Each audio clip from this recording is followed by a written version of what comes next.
दोस्तों, अगर आप खुद को बहुत कमजोर और लाचार पा रहे हैं, कुछ करने की सोच रहे हैं पर कर नहीं पा रहे हैं, या यूं कहें कि आपके अंदर आत्मविश्वास की कमी है और हर जगह आपको असफलता का मुंह ही देखना पड़ रहा है, तो आपको जीवन में एक बार इस सच्ची कहानी को जरूर सुनना चाहिए। यह सिर्फ आपको सफल ही नहीं बनाएगी, बल्कि यह आपके अंदर के आत्मविश्वास को जगा देगी।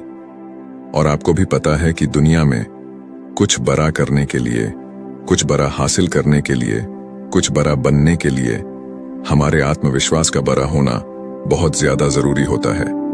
तो बिना समय गवाए उस सच्ची कहानी की तरफ चलते हैं। प्राचीन समय में निरंजना नदी के किनारे बसे एक गांव में हेमू नाम का एक नौजवान युवक रहता था। आपको जानकारी के लिए बता दें, निरंजना नदी के पास में ही एक वट वृक्ष है। उसी के नीचे बैठकर महात्मा बुद्ध को ज्ञान प्राप्त हुआ था। दोस्तों, उस समय शिक्षाएं आश्रम में दी जाती थीं। उस समय की दी हुई शिक्षाएं आज के समय में बिल्कुल फिट बैठती हैं। हेमू का बचपन तो अच्छा गुजरा, धीरे धीरे वह बड़ा भी होने लगा। कहते हैं ना कि जब जिम्मेदारियों का बोझ सर पर आता है तो हमारी असली परीक्षा होती है। बचपन में माता पिता का हाथ हमारे सर पर होता है तो हमें कुछ पता नहीं चलता है, लेकिन जब खुद कमाना पड़ता है तभी हमारे असली संघर्ष और हिम्मत की पहचान होती है। हेमू भी बड़ा हो गया था, कमाने लायक हो गया था। बारिश का मौसम था, हवा भी खूब तेज चल रही थी और ओले भी पड़ रहे थे। हवा इतनी तेज बह रही थी कि ऐसा लग रहा था वह पैरों को उखाड़कर अपने पास बहा ले जाएगी। हेमू के घर पर 2 बैल थे। बैलों के द्वारा ही उनकी खेती बाड़ी का कामकाज चल रहा था, लेकिन आंधी और वर्षा इतनी तेज थी कि बारिश में बैल भीग रहे थे। हेमू की माता ने भीग रहे बैलों को छांव में लाने के लिए जैसे ही बाहर निकली, वैसे ही वो फिसल कर गिर गई और उनकी कमर टूट गई। फिर उसकी मां कभी ठीक से चल नहीं पाई। बहुत सारे पैसे उनके इलाज में खर्च हो गए, फिर भी बहुत खास असर नहीं हुआ। धीरे धीरे समय बीतने लगा। हेमू की मां अब ज्यादातर अपने बिस्तर पर ही लेटी रहती थी। हेमू नौकरी की तलाश में, कामकाज की तलाश में घर से बाहर निकल आया, क्योंकि अब उसे पैसों की जरूरत थी। तभी तो घर का काम आसानी से चल सकता था। इसलिए कामकाज की तलाश में वह घर से बाहर निकल पड़ा। जो पैसे लेकर निकला था वह सब 1-2 दिन में ही खत्म हो गए। हेमू को कई जगह पर काम भी मिला, पर वह कुछ दिनों ही वहां टिक पाता था। उसके काम के करने के तरीकों की वजह से उसके मालिक असंतुष्ट हो जाते थे और उसे नौकरी से निकाल देते थे। ऐसा उसके साथ हर जगह हुआ। वह जहां जाता कुछ दिन नौकरी करता और फिर वहां से निकाल दिया जाता था, क्योंकि वह ठीक ढंग से कोई काम नहीं सीखा था। कई कमियां थीं उसमें। हेमू को यह समझ में आ गया था कि कुछ कमी है उसमें, जिसकी वजह से वो हर जगह से भगा दिया जाता है। अब उसे जरूरत थी तो एक ऐसे गुरु की जो उसे सही मार्ग दिखा सके, क्योंकि ऐसे समय में अगर कोई सही मार्ग दिखा जाता है तो इंसान की जिंदगी संवर जाती है, क्योंकि यह मुश्किल भरे वक्त होते हैं। ऐसे में इंसान को बहुत ही संभलने की जरूरत होती है। हेमू हताश, निराश, परेशान होकर एक बगीचे में बैठा हुआ था। तभी उसे वहां से कुछ बौद्ध भिक्षुक अपने बर्तन में भिक्षा पात्र लेकर गांव से लौट रहे थे और वे लोग आश्रम की तरफ बढ़ रहे थे। जब हेमू उन सबको देखता है तो वह उनका पीछा करने लग जाता है। पीछा करते करते वह भी उनके साथ आश्रम में पहुंच जाता है। जब आश्रम के कुछ बच्चों ने हेमू को देखा तो उन्हें लगा कि यह चोर है। वे लोग चिल्लाने लगे कि आश्रम में चोर घुस गया है। तभी कुछ बच्चे दौड़ कर उसे पकड़ लेते हैं और आश्रम में लाते हैं। वह हाथ जोड़कर उन सभी से प्रार्थना करने लग जाता है और कहता है कि हे महात्मा, मैं कोई चोर नहीं हूं। मैं जिंदगी से हारा हुआ एक इंसान हूं। मेरी जिंदगी में कुछ भी बचा नहीं है। मेरी एक माँ है, उसकी कमर टूट गई है और वो बिस्तर पर लेटी रहती है। उसके इलाज में बहुत सारा पैसा खर्च हो गया और कुछ ही खेती बची थी, जिसे पिताजी बेच दिए। मैं पैसा कमाने के लिए काम की तलाश में इधर उधर भटक रहा हूं। मैं जहां कहीं जाता हूं, नौकरी से निकाल दिया जाता हूं। मैं पूरी कोशिश करता हूं कि मैं अपना 100% दे सकूं, और पता नहीं क्या हो जाता है कि जहां मैं जाता हूं वहां कुछ दिनों बाद मेरा मालिक मुझसे नाराज हो जाता है और मुझे वहां से काम से निकाल देता है। इतना कहकर हेमू रोने लगा। दोस्तों, ऐसे बुरे वक्त में कौन नहीं रोएगा। तभी उस आश्रम के प्रधान भिक्षुक वहां पहुंच जाते हैं। वह सभी को हटने का आदेश देते हैं और उस हेमू के पास पहुंच जाते हैं और उसकी परेशानियों को समझते हैं। प्रधान भिक्षु उस युवक की परेशानियां बड़े ही ध्यान से सुनते हैं। प्रधान भिक्षुक उस युवक से कहते हैं कि बेटे तुम रो नहीं, तुम 10 दिनों तक कहीं नहीं जाओगे। इन 10 दिनों में हम तुम्हारी पूरी जिंदगी बदल देंगे। तुम्हारा खोया हुआ आत्मविश्वास लौट आएगा। लेकिन तुमको इन 10 दिनों में मैं जो भी काम करने को कहूंगा वो तुम्हें करना पड़ेगा। अगर तुम 10 दिनों में मेरी बात मान गए तो तुम्हें पाने के लिए लोग तरस जाएंगे और तुम जिंदगी में बहुत ही आगे चले जाओगे। बस तुम्हें 10 दिनों तक यहीं रुकना है और जो मैं कहूंगा, जैसा मैं कहूंगा वैसा तुम्हें करना है। अगले 2 दिनों तक प्रधान भिक्षुक उसे पौधों में पानी भरने का काम देते हैं। वह पौधों में पानी भरता है और उसके काम को प्रधान भिक्षुक देखते हैं। फिर प्रधान भिक्षुक अगले 2 दिनों तक उसे भिक्षा मांग कर लाने को कहते हैं। वह गांव जाता है और भिक्षा मांग कर लाता है। इसी तरह 5 दिनों तक वह बौद्ध भिक्षु हेमू को देखते हैं और उसकी क्रियाविधि को देखते हैं। वह किस तरीके से काम कर रहा है, उसके काम में क्या कमी है, यह सब वह प्रधान भिक्षुक देखते रहते हैं। पर हेमू को इस बात का अंदाजा नहीं होता है कि प्रधान भिक्षुक उसकी क्रियाविधि पर नजर रख रहे हैं। 5वें दिन की शाम को वह प्रधान भिक्षुक हेमू से कहते हैं, अगले दिन तुम सुबह नदी में स्नान करने के बाद हमारे पास आ जाना। अब हम तुम्हें कहीं नहीं भेजेंगे। हेमू जैसे तैसे उस आश्रम में उस रात सो जाता है और सुबह उठते ही नदी के पास जाता है और वहां से स्नान करने के बाद वापस उन प्रधान भिक्षु के पास पहुंच जाता है। वो बौद्ध भिक्षु को प्रणाम करता है और उनके पास बैठ जाता है। हेमू कहता है कि हे महात्मा, 5 दिन बीत गए हैं पर भी आपने कोई ज्ञान नहीं दिया है, कोई बात नहीं बताई। अब तो सिर्फ 5 ही दिन बचे हैं। अब मुझे फिर से वही ठोकर वाली जिंदगी जीने को मिलेगा, क्योंकि 5 दिनों तक मुझे इस आश्रम में खाना तो आसानी से मिल गया। आश्रम के खाने को खाकर वह अपना पेट आसानी से भर लेता था, पर 5 दिनों बाद उसकी चिंता फिर से बढ़ने लगी। गुरु उसके चेहरे पर जो चिंता का भाव था उसको आसानी से पढ़ लेते हैं और कहते हैं कि हेमू, हमने इन 5 दिनों में तुम्हारी गलतियों को देखा है। क्यों लोग तुम्हें भगा दे रहे हैं, क्यों कोई तुम्हें नौकरी पर नहीं रख रहा है और तुम क्यों हर जगह असफल होते जा रहे हो, यह सब मुझे अब पता चल गया है। अब मैं तुम्हें 7 ऐसे तरीके बता रहा हूं जो तुम्हारी कमियों को दूर करने के साथ साथ तुम्हारे अंदर के आत्मविश्वास को बढ़ा देगा। वो बौद्ध भिक्षुक हेमू से कहते हैं कि तुम्हारे अंदर आत्मविश्वास को बढ़ाने वाला पहला तरीका है, पहले छोटे छोटे कामों को करो और सबसे पहले उन्हीं छोटे छोटे कामों को करने का लक्ष्य बनाओ। अगर तुम पहले छोटे छोटे काम को करोगे तो तुम्हें छोटे कामों को करने का अनुभव प्राप्त हो जाएगा और तुम्हारा आत्मबल भी धीरे धीरे बढ़ने लगेगा, क्योंकि तुम छोटे छोटे कामों को करना सीख लिए हो और उन कामों से तुम्हें जो सीख मिली है वो तुम्हें जिंदगी में बहुत आगे ले जाएगी। अगर तुम्हें बड़ा काम करना है तो पहले छोटे छोटे कामों को करना सीखो, या ये भी कह सकते हैं कि बड़ा लक्ष्य हासिल करने के लिए हमें छोटी छोटी चीजों पर ध्यान देना बहुत ज्यादा जरूरी होता है। अगर तुम शुरू में ही बड़े काम करने लगोगे तो तुम्हारे पास कोई अनुभव नहीं रहेगा, और जब तुम्हारे पास कोई अनुभव नहीं रहेगा तो तुम उस काम को बहुत ही अच्छे तरीके से नहीं कर पाओगे और तुम्हें उस कार्य में सफलता जरूर मिलेगी। यही वजह रही कि तुम जहां भी जा रहे थे तुम बड़े काम की तलाश कर रहे थे, जबकि तुम्हें छोटे काम करने आता नहीं है। और जब तुम्हें छोटे काम करना नहीं आता तो तुम बड़े कामों को कैसे कर पाओगे। यही वजह रही कि लोग तुम्हें अपने घर से निकाल देते थे, लोग तुम्हें काम से निकाल देते थे। इसीलिए जिंदगी में जब तुम हर छोटे छोटे कामों पर ध्यान दोगे, हर छोटी छोटी बातों पर ध्यान दोगे, अपनी छोटी छोटी गलतियों को पहचान लोगे, तो तुम्हारे अंदर का आत्मविश्वास बढ़ने लगेगा और फिर जाकर तभी तुम अपने लक्ष्य को पूरा कर पाओगे।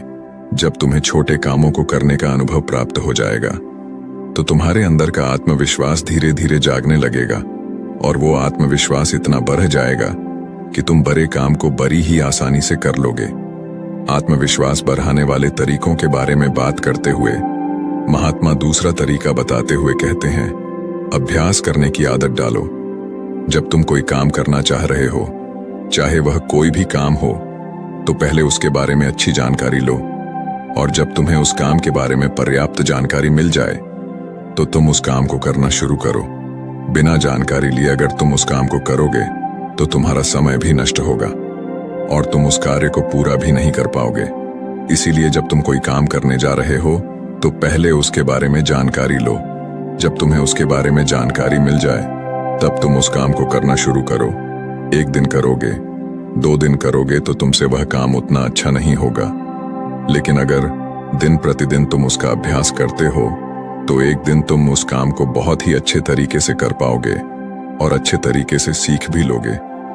इसलिए जीवन में आत्मविश्वास बढ़ाने के लिए अभ्यास करना बहुत ज्यादा जरूरी होता है। मान लो कि तुम्हें तलवारबाजी सीखना है तो पहले तुम तलवारबाजी के बारे में अच्छी जानकारी लो, और जब तुम्हें तलवारबाजी और तलवार के बारे में अच्छी जानकारी मिल जाएगी तो फिर तुम उसके बाद अभ्यास करो, और जब तुम उस पर खूब अभ्यास करोगे तो तुम उस काम में निपुण हो जाओगे और फिर तुम्हारे अंदर का आत्मविश्वास धीरे धीरे बढ़ने लगेगा। वह तुम्हें बताने लगेगा कि तुम यह काम कर सकते हो। इसीलिए अगर अपने जीवन में आत्मविश्वास को बढ़ाना है, सफलता पानी है, तो अभ्यास करना बहुत ज्यादा जरूरी होता है।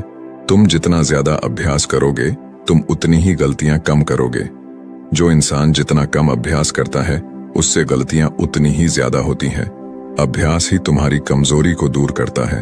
एक अच्छा सेनापति अपनी युद्ध कला पर बहुत ही अभ्यास करता है, तब जाकर वह एक अच्छा सेनापति बन पाता है। एक अच्छा योद्धा तभी जाकर वह कहलाता है।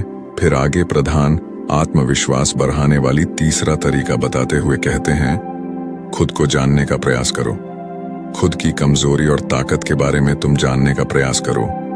अगर तुम्हें अपनी कमजोरी के बारे में पता है तो निश्चय ही तुम जो भी काम कर रहे हो उस काम को बहुत ही अच्छे तरीके से कर सकते हो, और अगर तुम्हें अपनी मजबूती भी पता है तो भी तुम बहुत ही अच्छा कर सकते हो। मान लो तुम्हें राजा के सेनापति में भर्ती होना है। तुमने जो युद्ध कला सीखी है उस पर अभ्यास ही नहीं किया है। अगर तुम्हें अपनी कमजोरी भी नहीं पता है तो तुम्हारा विरोधी तलवारबाजी में तुम्हें हरा सकता है, लेकिन अगर तुम्हें अपनी कमजोरी पता है तो तुम सामने वाले को मौका नहीं दोगे। इसलिए खुद की कमजोरी को समझने का प्रयास करो और उस पर कई बार अभ्यास करो ताकि सामने वाला तुमको कभी हरा ना पाए। फिर बौद्ध भिक्षु उस हेमू से कहते हैं कि तुम काम करने जाते थे लेकिन तुम्हें अपनी कमजोरी के बारे में नहीं पता था, जिससे तुम्हारा मालिक बड़ी ही जल्दी तुम्हारी कमजोरियों को पकड़ लेता था, और जब किसी को तुम्हारी कमजोरी पकड़ में आ जाएगी तो वहीं से तुम्हारी उलटी गिनती शुरू हो जाएगी। इसीलिए अपनी कमजोरी को जानने का प्रयास करो, और जब तुम्हें अपनी कमजोरी के बारे में पता चल जाएगा तो फिर तुम्हें कोई हरा नहीं सकता है। महात्मा आत्मविश्वास को बढ़ाने वाली चौथा तरीका बताते हुए कहते हैं, तुमने अभ्यास करना तो सीख लिया, अपनी कमजोरी को भी जान लिया, लेकिन अगर तुम्हें अपने आप पर नियंत्रण नहीं है तो इन सब का कोई मतलब नहीं रहेगा। इसलिए अपने आप को नियंत्रण में लाने के लिए सबसे पहले मन को नियंत्रित करो, शांत करो। जब तुम्हारा मन नियंत्रित हो जाएगा, शांत हो जाएगा, तब तुम अपने कार्य पर बहुत ही ज्यादा ध्यान दे पाओगे, और जब तुम अपने कार्य पर ध्यान देने लगोगे तो गलती होने की गुंजाइश बहुत ही कम होने लगेगी। इसीलिए मन को नियंत्रित करना, शांत करना बहुत ही ज्यादा जरूरी होता है। आत्मविश्वास बढ़ाने वाले 5वें तरीके के बारे में वह प्रधान भिक्षुक हेमू से कहते हैं, खुद का भी सम्मान और लोगों का भी सम्मान करना सीखो। जो भी तुम्हें उपलब्धि मिली है तुम्हें उसमें सम्मानित महसूस करना चाहिए। तुम्हें खुद पर गर्व होना चाहिए कि मैंने इस काम को कर लिया है। जब तुम्हें खुद पर गर्व होगा तो तुम्हारा आत्मबल, तुम्हारा आत्मविश्वास बढ़ने लगेगा, और जब तुम्हारा खुद पर आत्मविश्वास बढ़ने लगेगा तो तुम्हारे लिए कोई भी काम करना असंभव नहीं लगेगा। इसलिए अगर तुम्हें अपने आत्मविश्वास को बढ़ाना है तो तुम अपनी छोटी छोटी उपलब्धियों से सम्मानित महसूस करो, क्योंकि जब तुम खुद को सम्मानित महसूस करते हो तो तुम्हारे अंदर का हार्मोन बदलता है। तुम्हारे विचार अच्छे होने लगेंगे, और जब विचार तुम्हारे अच्छे होंगे तो तुम्हारे कार्य अपने आप सही होने लगेंगे। तुम्हारा आत्मविश्वास भी बढ़ने लगेगा। फिर प्रधान भिक्षुक आत्मविश्वास बढ़ाने के 6ठे तरीके के बारे में बताते हुए कहते हैं, अपने लिए समय जरूर निकालो। जिंदगी में तुम कितना भी व्यस्त क्यों ना हो, लेकिन अगर तुम अपने लिए समय निकाल नहीं रहे हो तो तुम्हारा सब कुछ किया हुआ व्यर्थ है। क्योंकि जब तुम खुद के साथ अकेले में समय बिताओगे तो तुम खुद को जानने का प्रयास करोगे। तुम दिन भर की गलतियों के बारे में अकेले में सोचोगे कि आज हमारे साथ क्या अच्छा हुआ है और क्या बुरा हुआ है, क्या चीज मैं और अच्छा कर सकता था जो मुझसे नहीं हुआ। जब तुम खुद में खुद के साथ अकेले में समय बिताओगे तो तुम्हें यह सब बातें अपने आप पता चल जाएंगे। इसलिए दिन में एक बार अपने लिए समय जरूर निकालें। अपने शरीर के बारे में सोचें, अपने बारे में अच्छे विचार लाएं, और जब तुम्हारे विचार अच्छे होंगे, अपने बारे में तुम अच्छा सोचोगे तो तुम्हारा आत्मविश्वास अपने आप बढ़ने लगेगा। प्रधान भिक्षुक आगे कहते हैं कि समय को बर्बाद न होने दो, तुम्हारा समय बहुत ही कीमती है। प्रधान भिक्षुक आगे कहते हैं कि समय को कभी भी मत बर्बाद होने देना, क्योंकि तुम्हारा समय बहुत ही कीमती है। ऐसे ही तुम अपने समय को बर्बाद न करना। फालतू लोगों के साथ अपने समय को बर्बाद मत करो, क्योंकि वह समय दोबारा लौटकर कभी नहीं आता है। जो लोग समय को बर्बाद करते हैं उन्हें बाद में बहुत ही पछतावा देखने को मिलता है, क्योंकि अगर तुम हर कार्य को सही समय पर करते हो तो तुम्हें किसी भी चीज का भय नहीं रहेगा। तुम्हें किसी बात की चिंता भी नहीं सताएगी कि मैं ये कभी नहीं कर पाऊंगा। जब तुम हर कार्य को सही समय पर करोगे, अपने समय का सदुपयोग करोगे, तो तुम्हारा आत्मबल, तुम्हारा आत्मविश्वास अपने आप जागने लगेगा।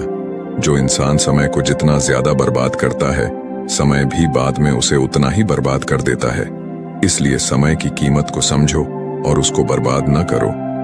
प्रधान भिक्षुक आत्मविश्वास बढ़ाने के 7वें तरीके के बारे में बताते हुए कहते हैं, अपने शरीर का ख्याल रखो। अगर तुम्हारा स्वास्थ्य ठीक है तो ही तुम जिंदगी में कुछ कर सकते हो।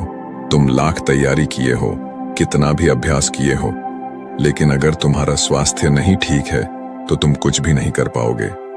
इसीलिए अपने स्वास्थ्य पर ध्यान देना बहुत ही ज्यादा जरूरी होता है। इसके लिए तुम प्रतिदिन योगासन और व्यायाम करो। ध्यान मुद्रा में प्रतिदिन बैठने का प्रयास करो। योगासन हमारे शरीर को स्वस्थ रखता है। जब हमारा शरीर स्वस्थ रहता है तो ही हमारे मस्तिष्क में अच्छे विचार उत्पन्न होंगे, और जब हमारे मस्तिष्क में अच्छे विचार उत्पन्न होंगे तो हम अपने कार्य को और भी बेहतर तरीके से कर सकते हैं।